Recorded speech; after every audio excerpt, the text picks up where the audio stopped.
Okay, so nandito na tayo sa Office of the University Registrar.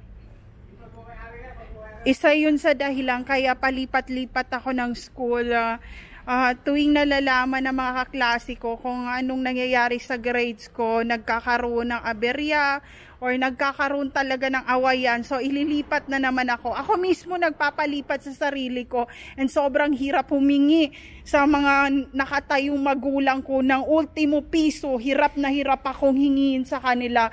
Kaya ngayon wala silang pakialam sa akin kasi ako magpapaaral sa sarili ko. Yun nga lang, nandito tayo sa government school na to, kailangan mag-antay na matagal, na para katulad din sa public hospital na 1,000 pesos ang panganganak ng mga tao doon, ng mga babae. So ganun din ang pangyayari dito. So nandun pa lang kami sa pintuan ng hospital para mga anak sa government na yon, alam na nila kung boy o girl o babae o lalaki ang magiging anak ng mga teenager na hindi pa dapat magbuntis, na pinipilit buntisin.